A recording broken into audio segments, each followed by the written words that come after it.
Muy buenas noches, amadísimos hermanos. Aquí una vez más para traerles la lección bíblica, la lección número 26. El rey David ungido y victorioso. Esta es la lección que corresponde al 25, domingo 25 de febrero del 2024. Así que aquellos hermanos que me están viendo en el canal de YouTube, sepan que esa es la fecha sugerida, pero la puede ver en cualquier momento. Recuerde darle subscribe en YouTube si lo está viendo para que de esa manera se le alerte de los videos que tenemos. Y recuerden que aquí tenemos todas las clases y siempre que usted tome esta clase, recuerde que es bien importante informarlo en su iglesia para que entonces cuente usted como presente en la escuela bíblica. Y siempre decimos esta grabación no sustituye de manera alguna el que usted asista a la escuela bíblica, el que usted tenga la experiencia de aprendizaje en la clase presencial. Más sin embargo, hacemos esta herramienta para beneficio de los maestros, de algunas otras personas que no pueden llegar al templo, pues tienen la oportunidad de ver esta clase. Sin más preámbulos, vamos a la clase del día de hoy. Es la última de este leccionario, donde empezamos a hablar del rey David, haciendo una transición a lo que es veníamos hablando del libro de Primera de Samuel, donde dejamos allí, ¿verdad?, a un pueblo de Israel que le pidió a Samuel que querían un rey, ¿verdad? Ya vamos a aprender que el rey nombrado fue Saúl, y esta clase no se enfoca en la gestión de Saúl, que no era el rey que Dios tenía en mente inicialmente, fue el rey que le pidió el pueblo. Y decíamos en la clase pasada que se le permitió, Dios usó esa voluntad permisiva para que Israel tuviera su rey, que fue Saúl. Para que vamos a hablar del rey que realmente estaba en el plan de Dios desde el principio, que era David. Y vamos a tener en esta clase dos elementos acá. Vamos a ver cuando David fue ungido y el enfrentamiento ante Goliat, que es un enfrentamiento donde muchos de nosotros no hemos escuchado en muchos contextos, pero vamos a sacar las lecciones y metalecciones que hay en esas interacciones tan importantes. La afirmación fundamental del día de hoy es: cuando es Dios quien dirige, la victoria es segura. Usted va a ver que en todas estas clases, las últimas que hemos estado dando, el el punto común es que la dirección de Dios es crítica para nosotros siempre estar haciendo lo correcto. Así que ya lo decíamos la semana pasada cuando Samuel instruía al pueblo diciendo que tenían que arrepentirse para poder vencer en sus batallas. Cuando Dios les decía: mira, no me rechacen a mí, ¿para qué quieren un rey ahora? Una vez más el pueblo se aparta de la voluntad de Dios y hay problemas. Pero siempre que se hace la voluntad de Dios, la victoria es segura. Y vamos a ver que Samuel consistentemente seguía la voluntad de Dios, aunque a veces no era lo que él quería, pero siempre seguía la instrucción de Dios. El versículo para meditar es esa expresión donde Jehová le dice a Samuel: no mires a su parecer ni a lo grande de su estatura, porque yo lo desecho. Porque Jehová no mira lo que mira el hombre, pues el hombre mira lo que está delante de sus ojos, pero Jehová mira el corazón. Y obviamente mucho que aprender de parte de Dios en esa expresión sobre nosotros, que enfocamos nuestros ojos en lo que tenemos al frente, ¿verdad? Enfocamos nuestro criterio por lo que vemos, no por lo que hay en el corazón, y ciertamente vamos a aprender de eso. Así que, a modo de introducción, vemos que este periodo de los jueces, que era la forma como Dios trataba con el hombre, le decía yo a un estudiante en mi clase, la forma como Dios se relacionaba con su pueblo en toda esta época era de una forma indirecta, era a través de estos jueces, a través de reyes. En el Viejo Testamento la relación de Dios con el hombre era indirecta. La relación de Dios con nosotros ahora no es indirecta, a través de por la muerte de su Hijo Jesucristo en la cruz del Calvario, recibimos la bendición de tener el Espíritu Santo con nosotros. Y usted tiene una relación directa entre Dios y usted por la muerte de Jesucristo, ¿verdad? a través del Espíritu Santo, pero estas personas no tenían una relación, Dios tenía una relación indirecta con ellas y en este momento la relación era entre los jueces. Sepa usted que habían cerca de unos 14 jueces, 12 más dos más y algunos de ellos para su conocimiento estaba Otoniel, Ahod, Samgar, Débora, que es la mujer que era juez, es la única que era una mujer que era juez, Gedeón, Tolet, Jair, Jefté, Ibsán, Elón, Abdón, Sansón, muy famoso también, ¿verdad? Eli y Samuel eran los jueces y Samuel fue el último juez, porque ciertamente era sacerdote igual que Eli, era sumo sacerdote y juez.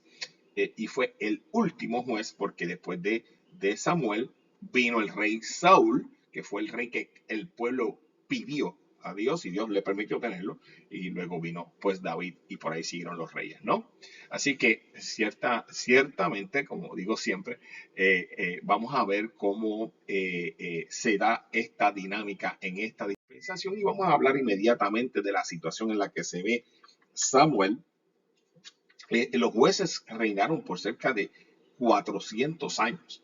La relación que hubo con todos estos jueces que yo mencioné, cerca de 400 años. Y Samuel, si se fijan, ¿verdad? En el momento en que el pueblo le pidió un rey, él fue, ve a Saúl, dicen que Saúl era un hombre altísimo, bien parecido, fornido. Samuel, cierta manera, se convirtió como si fuera su líder espiritual, básicamente era el mentor de ese nuevo rey, y se sintió frustrado en cierta forma cuando Dios desecha a Saúl. Cuando Dios desecha a ese primer rey, Saúl, Samuel se sintió como le dio dolor, ¿verdad? Y usted nota eso, si usted va al capítulo 16 de Primera de Samuel, ve que en el primer capítulo de ese versículo, de ese capítulo 16 dice, dijo Jehová a Samuel, ¿hasta cuándo llorarás a Saúl, habiéndolo yo desechado para que no reine sobre Israel? Llena tu cuerno de aceite y ven, te enviaré a Isaí de Belén, porque de sus hijos me he provisto de rey. Así que pareciera que Samuel estaba, Señor, ¿por qué tú me mandas a hacer esto? Yo no quiero, este muchacho lo pude haber mejorado, nada. Pero algo que veo en Samuel que es muy, muy importante, yo creo que es importante destacarlo, es que Samuel no puso resistencia. Samuel, a pesar de que no le gustaba lo que estaba frustrado y demás, no puso resistencia, sino que cumplió fielmente el mandato de Jehová de ir a Belén. Y el Señor ya había hecho una elección eh, para su pueblo. Había hecho una elección específica para escogerlo y le dio esa instrucción a Samuel. Y obviamente aquí llega donde Samuel pues va, toma el cuerno y llega a donde Isaí, que era el papá de David. Y un poco de información sobre Isaí. Isaí es nieto de Ruth, la moabita fiel. Nieto de Ruth y Boz. ¿Se acuerdan? La moabita fiel. La moabita fiel. Eh, ella fue la abuela la bisabuela de David, ¿verdad? Que era la abuela de Isaí.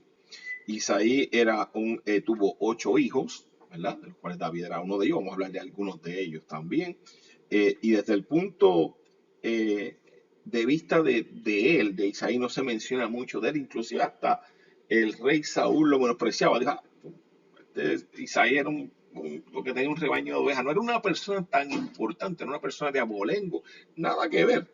Lo único era que ciertamente era el papá de estos 8 hombres, pero era del descendiente directo del linaje escogido, ¿verdad? Como todo en la palabra, ¿verdad? Boz y Ruth eran los abuelos de David, Isaí era su padre. Así que, bueno, pues llega Samuel y lo envía a Dios a Belén, ¿verdad? Que es de donde era la ciudad de donde estaba de donde proviene el rey David, de Belén. Así que ya saben porque dónde nació Jesús, ¿verdad? En Belén también. Así que ahí ven ese paralelismo. Entonces, llega Samuel y mira a los hijos de Isaí y al primero que le presentan, si usted mira lo que le pasa a él, al primero que le presentan, eh, este, que sale al encuentro fue Eliab. Es el primogénito, el primero. Y cuando lo ve, si usted mira el capítulo 16 de Primera de Samuel, versículo 6, aconteció que cuando ellos vinieron y él vio a Eliab, se refiere que cuando Samuel vio a Eliab, dijo, de cierto delante de Jehová está su ungido. Dijo, este es el primero que llegara. Y Jehová, dice el 7, y Jehová respondió a Samuel, mira, no mires a su parecer, ni a lo grande de su estatura, porque yo lo desecho. Porque Jehová no mira lo que mira el hombre, pues el hombre mira lo que está delante de sus ojos, pero Jehová mira el corazón. Entonces, le dijo Samuel, llamó entonces a Abinadab, que es el otro hermano de David que le seguía, y también llamó a Sama, pero ninguno de ellos fue escogido. Porque el Señor le dijo, no mires lo que parece bonito, porque yo conozco más allá. ¿Por qué Dios no escogió a esos muchachos? Simple y llanamente porque Dios nos conoce muy bien. Y es que hay una gran lección para nosotros, ¿verdad? Tenemos que, cuando estemos buscando y estemos en el proceso de nosotros estar juzgando o pidiendo dirección a Dios, no nos dejemos llevar por lo que vemos. Vamos a ver que hay muchas formas de cometer un error por apariencias. El tomar decisiones solo por cómo la persona se ve, o cómo la persona habla, o cómo la persona se viste, o qué carro guía, o si tiene muchos likes o no, no es la forma como Dios ve al hombre. Dios ve más allá. Por eso decimos nosotros en nuestra casa, pedimos que el Santo Espíritu de Dios nos inspire para que nosotros seamos guiados por nuestro Espíritu en todas las decisiones que nos toque hacer, ahora o a futuro. No es un secreto que muchas veces nos tenemos que enfrentar a decisiones en que tenemos que evaluar varias personas para varios cargos o para varias áreas muy importantes de la iglesia. Quizás en tu iglesia o en alguna otra le toca seleccionar un pastor nuevo. Y entonces uno podría poner la vista en algún tipo de persona que uno cree que le agrada, pero ciertamente tenemos que aprenderle esta expresión. No mires a su parecer, no mires cómo se ve, ni a lo grande de su estatura, sino que haz como Jehová, que mira más allá. Confiemos en Dios, confiemos en que Dios nos guiará para tomar esa decisión. Pasa cuando uno está buscando esposa, o pasa cuando uno está buscando esposo, o cuando uno quizás está por establecer algún tipo de relación, uno a veces puede ser engañado por lo que ve a primera vista. Fíjate que ya Samuel había sufrido de esto. Samuel nombró a Saúl, aunque sepan que Saúl fue la elección del pueblo. Dios no tenía a Saúl en ese plan, pero cuando Samuel vio a Saúl, Saúl era el más alto, era de buen parecer, aparentemente hay una asociación con que alguien alto y de bien parecer puede ser un buen gobernante, ¿verdad? Pero ciertamente Saúl ya había fracasado al usar como criterio el aspecto personal de Saúl. Sin embargo, fíjense que vuelve cuando llega Eliab, el primer hijo de Isaí. Él ya iba a caer en el mismo error de nuevo. Porque fíjate que ya vio al primero y dice, este mismo es. Y el Señor tuvo que recordar y decir, no, mi hijo, no te metas ahí. Ese no es. Porque no te dejes guiar por lo que ves. Y fíjese, es una gran enseñanza. El Señor en su misericordia nos recuerda y nos enseña lo que debemos hacer. Iglesia, estemos bien pendientes a esto, ¿no? porque a veces no todo lo que brilla es oro. No lo busque que no está en la Biblia. No todo lo que brilla es oro. Dice un dicho muy puertorriqueño.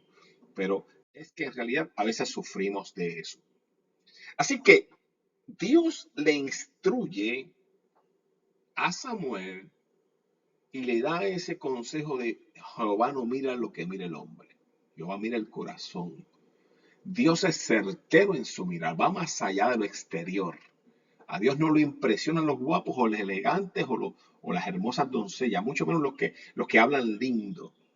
Yo veo lo que hay dentro del ser humano y sus deseos, sus ideas y sus sentimientos.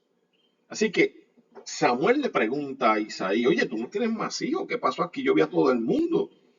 Y si usted ve, Isaí le dice, bueno, hay uno allá que está por allá con las ovejas. No creo que en la mente de Isaí pasara que su octavo hijo iba a ser el ungido de Jehová. David siempre fue como el underdog, decimos, como el que nadie piensa que es, la mosquita muerta que nadie piensa que va a salir. David, hasta los ojos de sus hermanos, a los ojos de su padre, lo veían como a menos, como a menos. Pero Dios lo había visto ya que no es así. Ojalá que veamos a través de los ojos de Dios. Ojalá que seamos instruidos y nosotros mismos nos veamos como Dios nos ve a nosotros. Hay veces que nosotros mismos nos despreciamos. A veces que nosotros mismos nos ponemos trabas. Dios nos conoce. Y ojalá que el Señor revele a nosotros como Él nos ve. Porque creemos que eso es muy importante. Así que bueno, así que se da esta interacción donde tenemos esa enseñanza de la importancia de que miremos más allá de lo aparente. Aquí voy a hacer una transición y quiero darle fast forward, ¿verdad? Ungen a David eh, pues, bueno, se ve ahí, ¿verdad? Una gran enseñanza en cómo es escogido David, ¿verdad? Eh, pero entonces vemos que más adelante sigue surgiendo ese proceso en la vida donde nos tropezamos con el desafío de Goliat. Capítulo 17 de Primera de Samuel, donde básicamente saben que el ejército filisteo, que ya hemos hablado de él en varias ocasiones, ya Dios les había dado una victoria anteriormente en las clases pasadas cuando Samuel le dijo humíllense y los filisteos habían sido dominados. Pero aquí pasaron años y volvieron de nuevo los filisteos a ser un problema para el pueblo de Israel. Y aquí está entonces este hombre, el ejército filisteo se coloca en posición de batalla frente al ejército de Israel. Uno está en una montaña, otro en otra, y en el medio había un valle. Y entonces sale este campeón, por así decirlo, este champion, este paladín del ejército filisteo, que es Goliat, que ya saben ustedes que tenía una estatura grande, era un hombre muy, muy alto. Para que usted tenga una idea, se cree que Goliat medía 9 pies con 9 pulgadas. 9 pies con 9 pulgadas. Yo no sé cuánto mide Shaquille O'Neal, pero creo que no creo que llegue a 8 pies. Así que quizás alguno de los muchachos en la clase me orientará en cuanto a eso, pero no recuerdo que haya un baloncelista que mida 9 pies, 9 pulgadas. O sea, era realmente un gran gigante. Pesaba algunas 350 libras y empieza entonces a decirse que por ser un hombre tan grande, su voz era muy potente. Yo pocos gigantes he visto. Yo recuerdo el gigante de Carolina, aquí en Puerto Rico. Era ya el mayor cuando yo lo vi y lo veía por televisión. Nunca lo vi en persona. No sé cuántos los hermanos lograron ver alguna vez. Pero ciertamente 9 pies, 9 pulgadas es alguien que es muy grande. Y empieza a decirnos también la palabra del equipo que él usaba. Dice que el peso de la cota, la malla o la cota, ¿verdad? Como el chaleco que usaba, pesaba algunas 125 libras, era de bronce, era una protección. Esta foto que tengo acá no representa, no sería igual a lo que la Biblia dice, porque en esta foto que tengo aquí no se le ve la cota de malla, ¿verdad? Es una representación gráfica, así que les pido excusas porque realmente esa foto no es como dice la Biblia. Dice que tenía como una malla que era que le cubría una cota, una coraza, y pesaba algunas 125 libras, tenía básicamente una lanza que medía 6 pies, su lanza nada más eran 6 pies, y la punta de esa lanza pesaba algunas 15 libras. Así que sencillamente era una cosa grande, así que el hombre se veía grande, estaba hablando peste, o sea, estaba insultando al pueblo de Dios. Y ahí pues ven lo que él les decía, ¿para qué os habéis puesto en orden de batalla? Yo no soy yo el filisteo y vosotros los siervos de Saúl, como quien dice, no son ustedes mejor que nosotros, ¿qué es lo que está pasando? Y hablando SmackDown, como decimos nosotros, ¿verdad? Como en la lucha libre, que empiezan a decirse cosas, ¿verdad? Así que así estaba Goliat, bravuconiendo a todo lo que da y hablando smack talk, le dicen eso en inglés, ¿verdad? Hablando, pues, provocando, por así decirlo. Así que hace esta oferta donde dice, en vez de meternos a pelear, ustedes se buscan a alguien y yo pues peleamos entre nosotros y si él me gana a mí, pues por lo mío le sirve y si yo le gano a ustedes, pues ustedes nos sirven a nosotros. Básicamente buscando hacer, de alguna manera, retar al pueblo de Dios.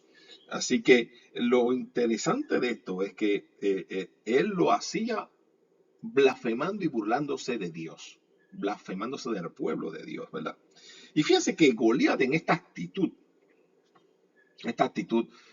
ciertamente lo que hace representa o encarna todo aquello que nos genera miedo en nuestra vida. Todo aquello que cuando lo ves tú dices, pero ¿por dónde yo voy a meterle? Dice que los ejércitos de Jehová, Saúl y toda su gente se paralizó del miedo. O sea, estas personas estaban atemorizados y eso los paralizó. Les voy a decir algo, mi hermano. Yo no sé cuál es tu Goliat, pero todos tenemos un Goliat en la vida. Todos tenemos temor. Yo no me atrevo a hacer esto. Yo no sé cómo le voy a meter mano. Yo no sé cómo voy a manejar esto. Medita en esta mañana cuál es el Goliat que te está atacando. Porque los estás viendo grande porque lo estás viendo con los ojos carnales. Vamos a aprender cómo David vio a este Goliat, porque todos tenemos un Goliat en algún momento. Y ciertamente el versículo 10, capítulo 17, versículo 11 nos dice el estado de temor en que entró el pueblo. Dice, oyendo Saúl y todo Israel estas palabras del filisteo, se turbaron y tuvieron gran miedo. Y el problema de esto es que cuando tú tienes miedo, te detienes, te bloqueas, dejas de ver lo que Dios te ha apoderado, dejas de ver lo que significa la gracia divina. Estas son las cosas que parecen demasiado por encima de nosotros. Goliat, eso es lo que representa. A veces tú crees que no tienes esperanza. Incluso te declaras derrotado antes de empezar. Saúl y el pueblo de Israel se había declarado derrotado. Y en eso, él estuvo 40 días, oigan esto, 40 días estuvo Goliat amenazando al pueblo de día y de noche, 2 veces al día. Iba y amenazaba por 40 días. Y ciertamente la gente ya, tacho, ¿quién le va a meter mano a este? Pero ¿saben lo que pasó? ¿Saben lo que pasó? Se da entonces que David, el cual, déjame decirle algo, David había ido junto a sus hermanos a la guerra, lo único fue que regresó a atender las ovejas de su papá. Los tres mayores, Sam, Eliab y Abinadab, se quedaron allá, ¿verdad? En la guerra, y él regresó a atender las ovejas de su papá, y su papá, pues entonces lo mandó para que atendiera y viera el bienestar de sus hermanos. Pero a David lo envían para allá y dice el comentarista que David tendría algunos 17 años, hermanos. Una persona a los 17 años ni siquiera tiene su cuerpo lo suficientemente maduro, sus músculos o sus habilidades, aunque puede ser muy habilidoso y puede ser maduro desde el punto de vista de que sea ágil, pero fuerte. Todavía no está a lo máximo de su potencial, ¿verdad? Eh, Usted puede entender que eso versus un hombre de 9 pies 9 pulgadas, pues, ¿verdad? Como que. Pero sin embargo, él fue y cuando está buscando a sus hermanos para darle el mandado que le mandó su papá, que era nada, una comida, alimentos, oye lo que eran las amenazas que ofrecía Goliat retando al pueblo de Israel. Y David se puso como guapa, lo decimos aquí en el Capuela, se le fue, se puso muy, pero muy, muy, con mucho coraje, ¿verdad? Cuando oyó ese espectáculo de parte de este hombre. Y dijo, ¿quién es este filisteo incircunciso para que provoque los escuadrones del Dios viviente? Hubo una indignación en David, una indignación que surgía de la experiencia que él tenía, de que Dios es más grande que eso. De ahí surge la indignación de David, que no podía entender por qué nadie más estaba en eso. Bueno, fue tan así que Eliab, el hermano mayor, le ha dado un tronco de regaño a David. Le adjudicó hasta mala intención en sus acciones. Si usted busca en el capítulo 17 de Primera de Samuel, versículo 28, allí le dice que básicamente Eliab regañó a David. Le dice, y oyéndole hablar Eliab, su hermano mayor, con aquellos hombres, se encendió en ira contra David y dijo, ¿para qué has descendido acá? ¿Y a quién has dejado aquellas pocas ovejas en el desierto? Yo conozco tu soberbia y la malicia de tu corazón. Mire eso, que para ver la batalla has venido. El hermano le adjudicaba soberbia y maldad a David porque estaba retando, porque estaba respondiendo al llamado de Dios. Interesante, aun cuando tú respondes al llamado de Dios, puede haber gente que te vea y te diga que estás haciendo algo mal. Mire, el enemigo usa gente para que tú te desanimes. ¿Sabe lo que hizo David? Mire, si usted sigue leyendo lo que hizo, David cogió y dice en el 29, David respondió, ¿qué has hecho? ¿Qué he hecho yo ahora? Estoy en 1 Samuel 17, 29. David respondió, ¿qué he hecho yo ahora? ¿No es esto mero hablar? En el 30 dice, y apartándose de él, se apartó del hermano, le pichió, como decimos en los muchachos en la calle. Apartándose de él hacia otros, preguntó de igual manera a otras personas y le dio al pueblo la misma respuesta de antes. ¿Por qué esta persona dice eso? Le decía a todo el mundo. Y seguía el muchacho, ¿y por qué ustedes se dejan decir eso? Y a todo el mundo le decía. Bueno, fue tan así que el asunto de que había alguien que no le tenía miedo a Goliat llegó hasta el rey, hasta Saúl. Mira, por ahí hay un muchachito que dice que no le tiene miedo. Ah, pues tráelo, olvídate. Como estoy yo me monto en lo que pase. Saúl dijo, te mandarlo a traer, ¿ves? A ver qué es lo que hay, ¿verdad? Bueno, se lo llevan a Saúl. Me imagino cuando Saúl ve a ese muchachito allí de 17 años. ¿Y este quién es? Mira, el hijo de Isaí. ¿Y quién es? Isaí, uno que tiene 4 ovejas allí. Eso. Ay, Dios mío. Y mira los hermanos, ay, qué bochorno, este muchacho nos está haciendo pasar un bochorno a nosotros. Dice que el rey mandó a buscar a David. Y le dijo, preguntó, muchacho, pero ven acá, ¿y qué es lo que tú vas a hacer? Te va a destruir. Le decía, diciéndole quizás Saúl al rey.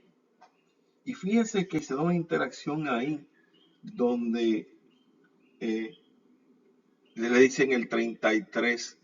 17:33 dijo Saúl a David, no podrás tú ir contra aquel filisteo para pelear con él, porque tú eres un muchacho y él un hombre de guerra de su juventud. Y David se apatra y le dice a Saúl, y en el 34, mira mi hermanito, tu siervo era pastor de ovejas.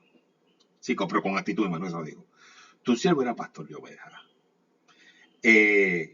Y cuando algún cordero de la manada se levanta, ¿verdad? Se veía amenazado, debo decir, David respondía a Saúl, tu siervo era pastor de las ovejas de su padre. Y cuando venía un león o un oso y tomaba algún cordero de la manada, salía yo tras de él y lo hería y lo libraba de su boca. Y si se levantaba contra mí, yo le echaba mano de la quijada y lo hería y lo mataba. Así fuera un león, así fuera un oso, tu siervo lo mataba. Y este filisteo incircunciso será como uno de ellos, porque ha provocado al ejército del Dios viviente. O sea, el muchacho dijo, espérate, digo, párate un momentito aquí. La experiencia que David había tenido de ver cómo Dios lo usaba, le sirvió para fortalecer su fe en este momento. Yo le voy a decir una cosa, mi amado hermano que me está escuchando.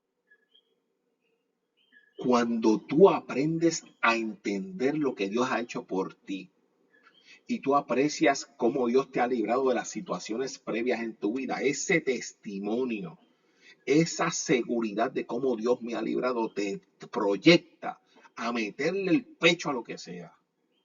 Por eso es que yo creo que entender esta palabra, entender lo que dice la palabra cuando estás en dificultad, cuando tienes al frente un gigante es tan importante. Porque tú no eres diferente a David. Yo no soy diferente a David. El Dios que te ha llamado, si estás en la voluntad de Él te dará la victoria ante cualquier gigante. Y David estaba seguro de eso. A mí no me importa si era un león, a mí no me importa si era un oso, a mí no me importa si era un tipo de 9 pies, 9 pulgadas. Yo le voy a meter las manos a este, porque se está burlando de Dios. Así que miren, dato curioso. Saben que inmediatamente Saúl dijo, pues, mándalo. Y le mandó a poner la armadura de él. Le mandó a poner todo el equipo de él. Pero sabe que no funcionó. Porque David no podía trabajar con eso. Nunca había practicado eso. No sabía usar la armadura. No sabía usar la espada de él. No sabía usar el casco de él. Porque sabe que uno no puede estar haciendo las cosas con la metodología de otro. Si Dios te llamó, usa lo que tú sabes hacer. Y úsalo y ponlo en las manos de Dios. Si Dios te llamó a la enseñanza, enseña. Si Dios te mandó al pastorado, pastorea. Si Dios te mandó al ministerio de la música, aprende a hacerlo bien y tira para adelante. No quieras hacer lo que no eres. Ciertamente, oiga, no me vaya a interpretar. No me vaya a mal interpretar. Dios puede expandir nuestras capacidades y si tú no sabías predicar, te enseña a predicar. Y si tú no sabías tocar un instrumento, te puede enseñar y tú puedes expandir tus capacidades para servir a Dios. Así que no es que seas un conformista. Ahora, trabaja con tu fortaleza y pídele al Señor que te inspire para que sigas hacia adelante. Miren, se quitó toda aquella armadura del rey. Se quitó todo encima. Dice que tomó su callado en su mano. Tomó ese callado. Tomó esa herramienta, 5 piedras lisas del arroyo. Y las puso en el saquito que siempre traía. ¿Verdad? Y tomó su honda, que era la herramienta que lograba trabajar esas 3 cosas. Fíjese usted, sin duda alguna, toma esas herramientas que aquí la palabra nos dice que son tipo de las 3 herramientas que tenemos nosotros para meterle caña a lo que venga. Las piedras y la honda representan las almas del creyente, que son la oración y la palabra de Dios. La oración y la palabra de Dios. Cuando tú conoces la palabra de Dios y tú te pones en las manos de Dios, Dios, muéstrame tu plan, muéstrame el camino, muéstrame lo que tengo que hacer. Tienes esas 2 almas. Y por último, la fe. La fe, la oración y la palabra de Dios. Las tres herramientas, ¿verdad? Que hace un paralelismo con esto que vemos aquí. Y con eso se tiró David. Y con eso te tirarás tú cuando escuches esta palabra y estés pensando en esa situación que tienes al frente o en ese proyecto que tienes al frente. Ora, medita en su palabra y ten fe. Porque eso, victoria está prometida. De acuerdo a la voluntad de Dios en gloria. Así que David enfrentó su miedo de esa manera y se lanzó frente a este hombre. Y fíjese que el Goliat acudió a la metodología que le había funcionado con todo el mundo: intimidar a David. Empezó a decirle que era un perro, amedrentarlo, a decir cosas para tratar de que David, al igual que el otro pueblo, al igual que el mismo Saúl, se asustara y se paralizara. Y empezó a decirle, bueno, olvídate que si yo no soy ningún pejo para que me manden a mí a este, bueno, barbaridades. Pero tiene un solo problema, que David no tiene reversa. Y David no le temió. David, no, le dijo, espérate un momentito. Y lo primero que hizo David fue empezar a decirle, yo sé que tú vienes contra mí con espada y jabalina, yo veo eso, te veo ahí que vienes lo más inspiradito.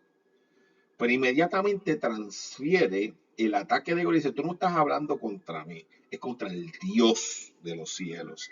Transfirió el ataque de Goliat no hacia él, sino hacia Dios mismo, tras las palabras, ¿verdad?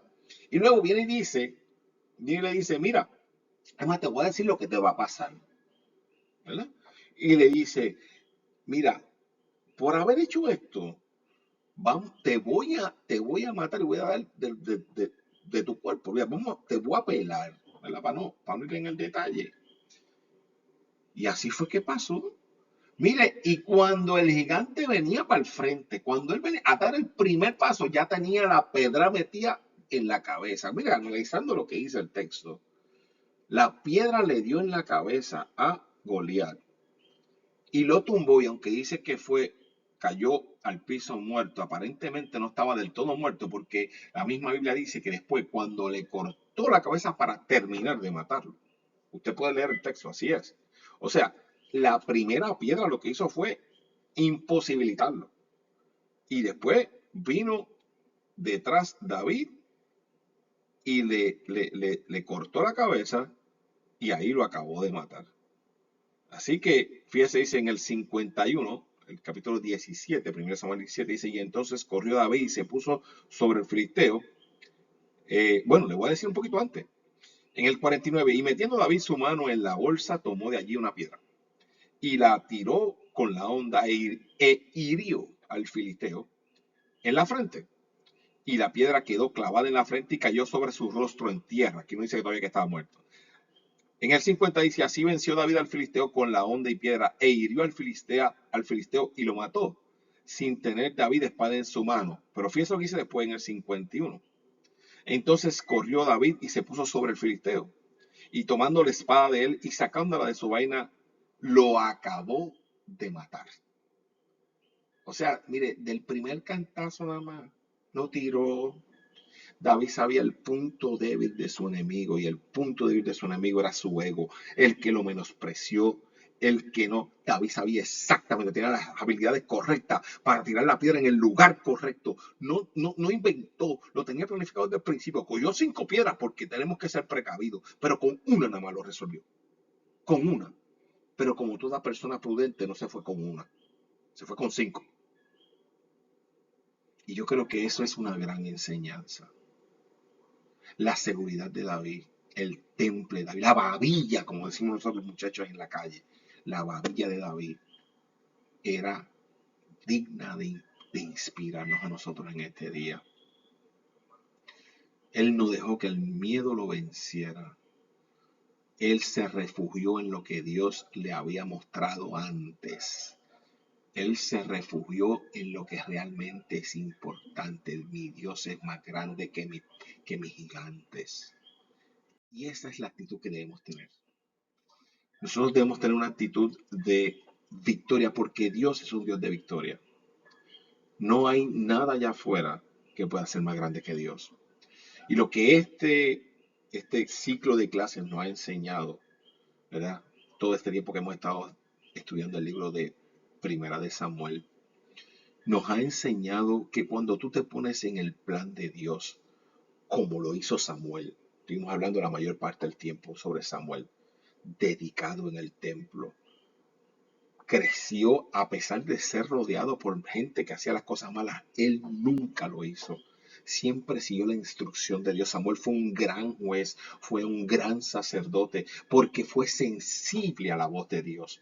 Y Dios lo guió en todas sus decisiones, aún con su humanidad. Cometió algunos errores, vimos que sus hijos no eran perfectos, pero ciertamente supo mantenerse en la perfecta voluntad de Dios. Mire, mi hermano, según cerramos este ciclo de clases, según cerramos este libro que hemos enseñado en estos días, quiero que mediten en la importancia de que entendamos el plan de Dios para nuestras vidas. Cerramos esta clase con esta historia de David, que siendo una persona con pocas posibilidades desde el punto de vista de la opinión de la gente, logró mucho. Así que concentrémonos en ser lo que Dios quiere que seamos. Pidámosle a Dios que nos revele su voluntad para nosotros y que nosotros seamos sensibles a la voz de Él, como lo fue Samuel, y que una vez veamos la gloria de Dios, le creamos, que creamos en lo que Dios ha prometido a nuestras vidas. David siempre supo que Dios sería por él y que él pelearía la batalla por él. Dios te bendiga y espero que hayas disfrutado de esta clase y espero pronto regresar. Ya la semana que viene tendremos libro nuevo, una nueva unidad, así que espero poder también compartirlas con ustedes. Dios los bendiga mucho. Nos vemos.